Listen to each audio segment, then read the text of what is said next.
Welcome back to Let's Talk Adoption, where we talk openly and honestly about everything adoption. I'm Kim King. And I'm Heather Featherston. Whether you're an adoptee, a birth parent, or an adoptive family, we're here to have real conversations that help you understand every side of adoption. Today's topic is one we hear all the time. How do I find my birth mom? And Kim, it's a personal journey. And yes, you're right, we do hear it all the time, but it is not something we often hear with children who've grown up in open adoption, which is kind of the norm here in the US now. But for many people, they didn't have that open connection and communication when they were growing up. So, whether you're just curious or you're actively searching, we're excited today to kind of walk through where to start, who to contact, and how to approach maybe the first steps in looking for your birth mom. So I think probably starting at the beginning is a good place, and that really is taking inventory of what you already know. This is the first step in the process, no matter what, no matter how you were adopted. And that may be gathering any adoption paperwork you have, anything your adoptive parents provided to you or that you've come across paperwork wise. If you know the name of your hospital, if you know the name of the adoption agency or the adoption attorney, maybe even clues you might have, like um, a city. Maybe your parents have mentioned a city in your adoption story, or even a name, first name, last name, any name. Just kind of take stock of, okay, here's a list of everything I know and everything I have. Right. I think that's such wise advice because sometimes adoptees have bits of information that don't seem relevant or important or significant, but they end up being key later. So write everything down, compile it all together, whether it's a notebook or a file or something on your phone. Get everything together in one spot so you can just kind of take a look at what you have. hmm And if your adoption was through the state or through the foster system in any way, your first contact is that state's Department of Children and Family Services or whatever agency handled your case. Every state has a unit that has and maintains adoption records. And usually they can tell you what's available or what is sealed. Mm. And before digging into the paperwork, one thing that is good to do, if as long as it's safe, is to talk with your adoptive parents. Talk with your mom and dad. Heather, this is usually the first place that I point people to when they hmm call on, our hotline. We have an adoption answer line, and adoptees often call because they're looking for answers too, right? hmm hmm And so they'll say, I'm trying to find my birth mom. And the first thing I'll always ask, no matter what age they are, well, if they're like 60, 80 years old, maybe I don't. But if they're younger, I usually ask, have you talked with your parents about this? Have you brought it up? And they'll usually, in fact, every single time they've said, no, I haven't talked to them yet. It normally for adoptees, it hasn't occurred to them yet. They just Googled how to find my birth mom and got an answer line, and now we're on the phone together. hmm So that's hmm usually the first place that I point them to, as long as it's safe. And in some of those conversations, it clearly was not a safe thing to do. So, of hmm course, then I'll let them know the other things we're going to talk about today. But Right. adoptive parents, they are the ones that when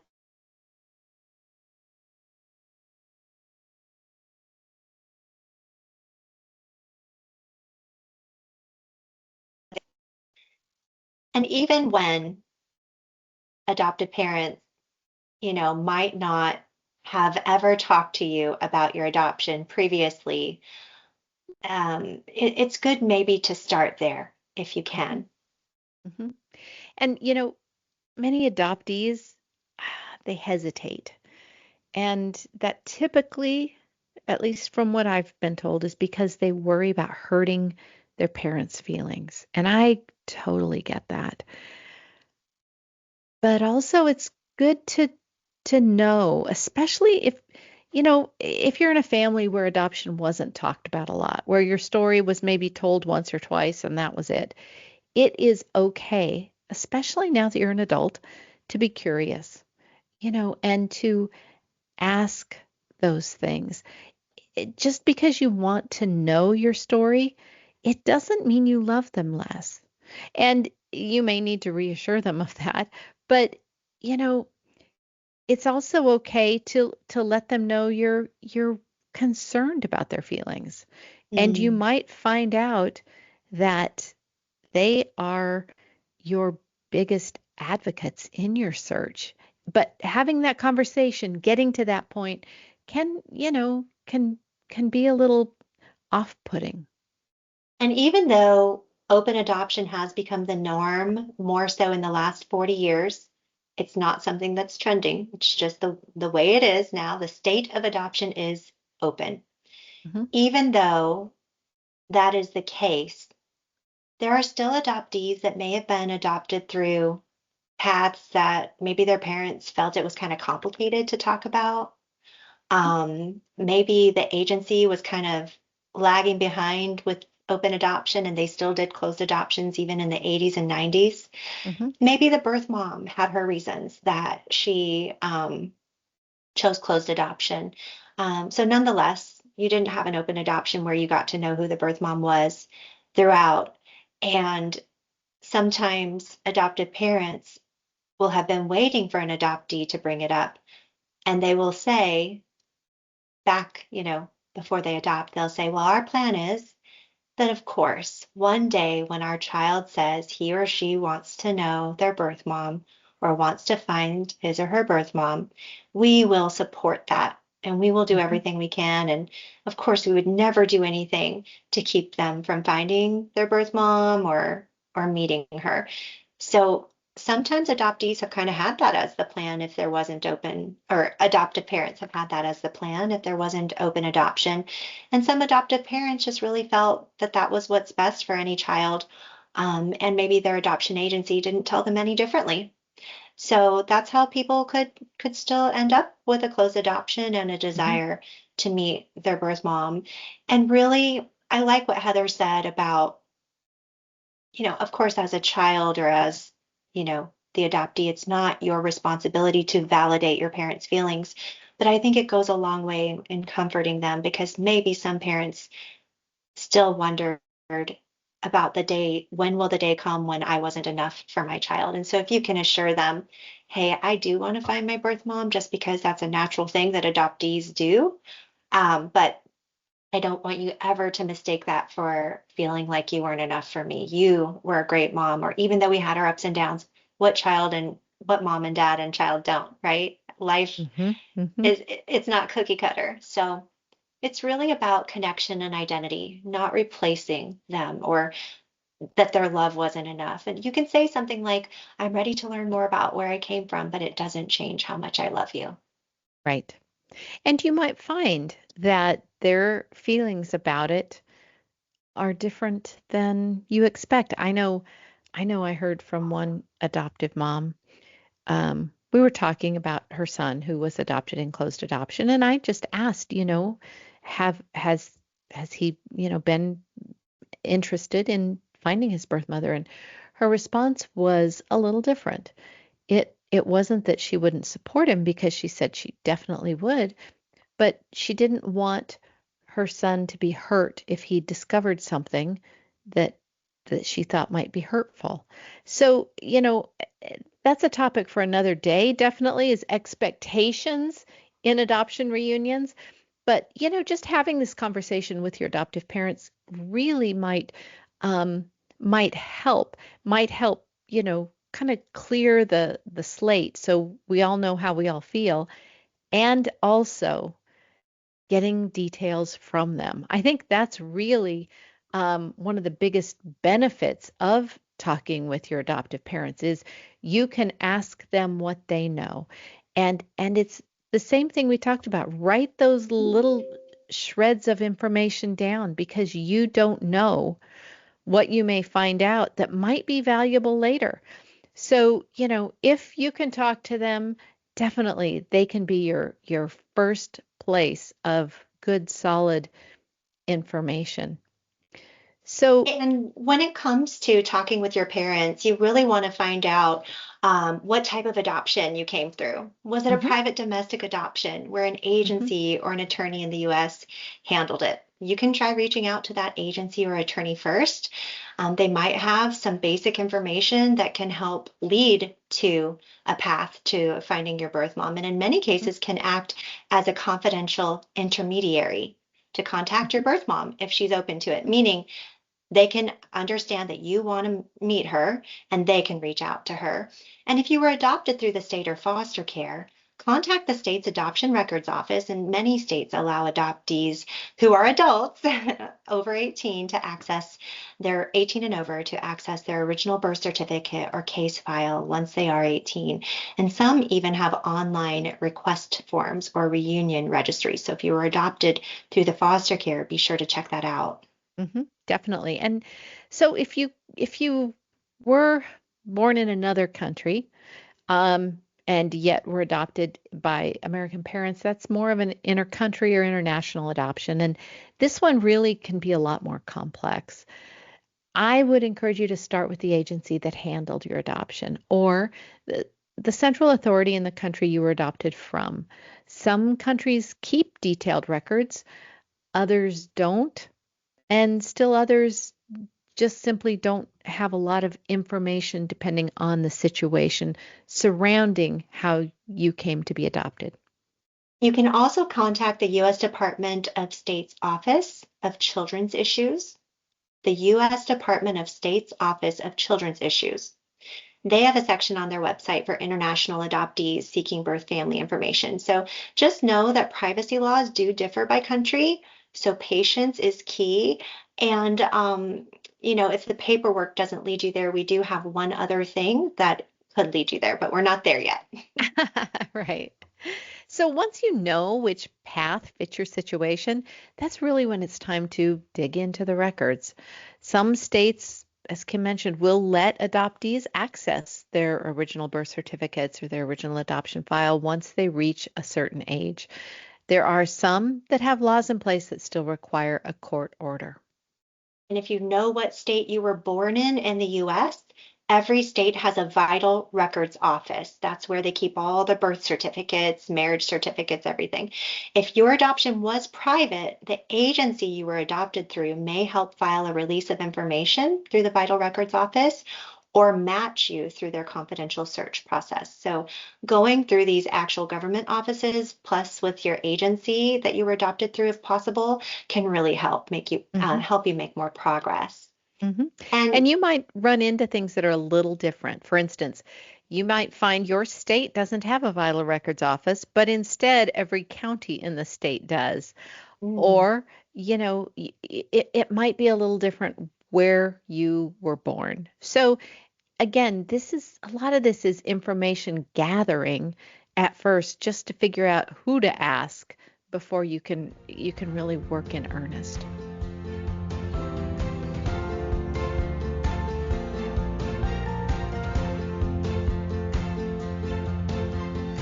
I want to take a moment to highlight our sponsor, the Lifetime Adoption Foundation, a nonprofit that's doing incredible work behind the scenes to support adoption in lasting, meaningful ways. Lifetime Adoption Foundation offers college scholarships for birth mothers, helping them take that next step in their future after making an incredibly selfless choice. The foundation also provides adoption education so that women and families have access to the information they need to make informed, thoughtful decisions.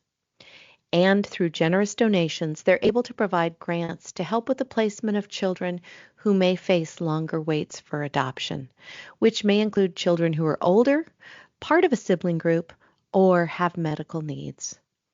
Be part of something that truly changes lives. Visit lifetimeadoptionfoundation.org to learn more or to make a tax-deductible contribution today.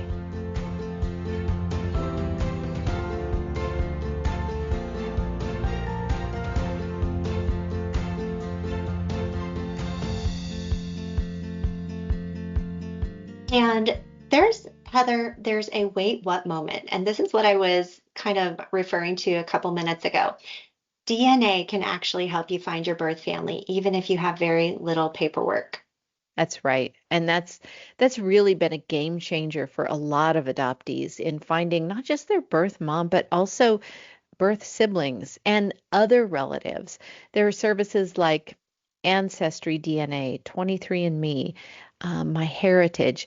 These you do your own DNA test, and in the results, you can choose to be connected with people who are biologically related to you who have also tested. And this can be a great way to often have your search accelerated very quickly. Sometimes anybody, not just adoptees, do this testing and suddenly find a cousin or a half sibling. And if you're looking specifically for your birth mom, often just finding a cousin could lead you straight to her. And especially with international adoption, um, your birth mother may not be in there, but you might actually come into contact with other relatives similar, close in age, that were also adopted. Distant Hmm. relatives, cousins. I know of other adoptees, or I'm not adopted, but my mom was. And I know of people who have places that you can just send your DNA and they link you to anyone else who could be a biological relative, and that you could actually, for the first time in your life, meet someone that's not your child that is biologically related to you. So, Right, and that's with like little to no paperwork. Like with no right, adoption paperwork, you can do that. right. Well, and it's good to know that it's not foolproof and Yeah. it can also be very emotional, Mm, but it has opened doors very quickly that were completely closed. It really has, I would say, revolutionized the opportunity for adoptees of any age to find relatives. And some of the sweetest stories I've been told, sweetest but hard, so maybe bittersweet's a better word, are adoptees who are now in their 60s, 70s, even 80s, who felt like they needed to wait until their adoptive parents passed to try to open this door and find a birth mother or biological siblings. And it can be quite sad because maybe they do, and everyone they found has passed also. So it is something that, especially if you're wanting to shorten that search time, it definitely can do that. So, but let's be honest, you can also have your DNA tested and they can find nothing. You can, go to the vital records office. You can call the agency or try to find the agency you were adopted from, and maybe they no longer even exist. You may get to a place where you are absolutely stuck. mm. But no, there are still some free and paid options that may be able to help you. Right. So you can private investigator, right? Hmm. Sometimes this is a reason you need a private investigator. Hmm. That's why it's good to compile all that information that we talked about in the beginning. Hand that Hmm. over to whomever you hire and see what they can do.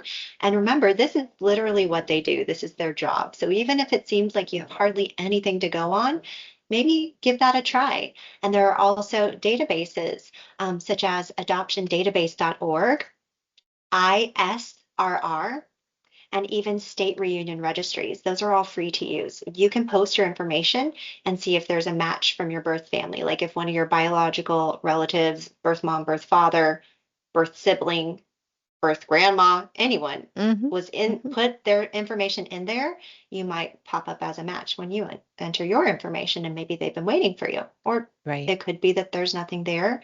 So just manage expectations, okay? Hmm.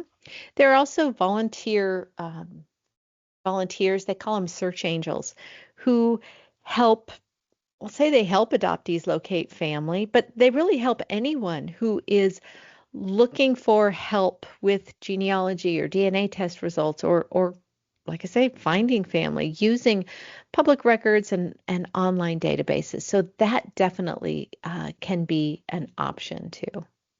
And by the way, when it comes to using a private investigator, make sure that you are going with a licensed investigator who specializes in adoption because they can often move faster, although of course there will be a cost. In fact, I on our hotline one day, a young man called and said that he had gotten an extra job to try to raise money for his adoption search.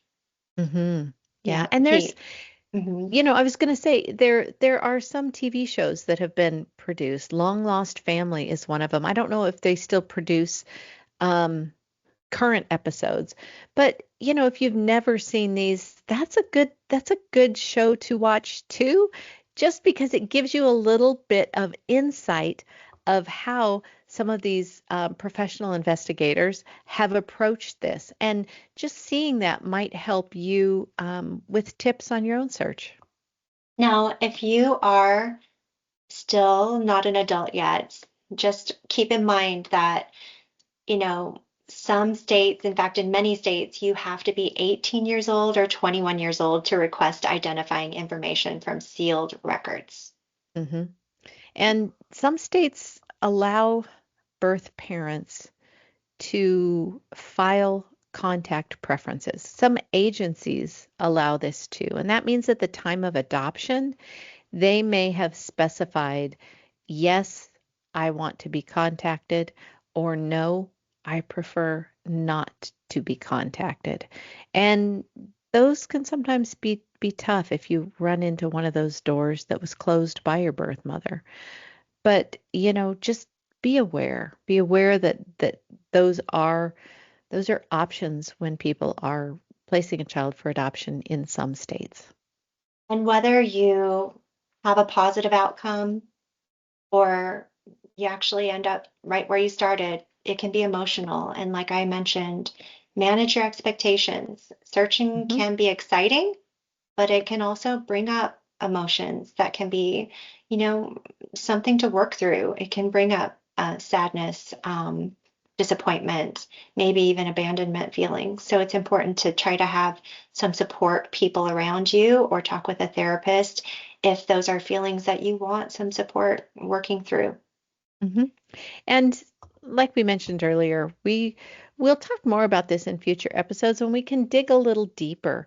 One of my favorite things to talk about is those expectations when we are looking for reunion in adoption, because that really, it's so important to have expectations that others can meet, even if they don't know it yet. Um, and like Kim said, if you're feeling emotional about this, yes, it can bring up triggering feelings. It can also bring up hope, um, probably mixed with a good dose of anxiety, and there may be some grief depending on what you find. So, there may be a support group you can find in your area or online that can help you while you're walking through this as well. So, I think, probably to summarize this quick trip into how to find a birth mom, you want to start by identifying your type of adoption, private, state, or international, and then contact the right office or agency to start to try to gather your records. And if you want to take what might be a shortcut, consider using DNA or looking into those registry tools. And remember, there's no one right way to search. Take your time and surround yourself with support. And sometimes, if you reach what feels like a dead end, it's okay to give it a pause and walk away from it and come back later. Give yourself a chance to recuperate a bit. You bet. On our show notes, we'll go ahead and link to some of these resources. We've gone through a lot of them today, so we'll include them there for you, so you can see. Maybe one of those will help set you on the path to find your birth mom. And as you've been listening, if you have a question or a comment or a story, a personal connection to adoption that you'd like to share, visit us at letstalkadoption.com, and we have our contact page, and all of your emails come right through that contact page directly to us. We read every single one, and we will definitely respond to you. So thank you for listening today, and remember, adoption is about connection, and learning your story is part of honoring it.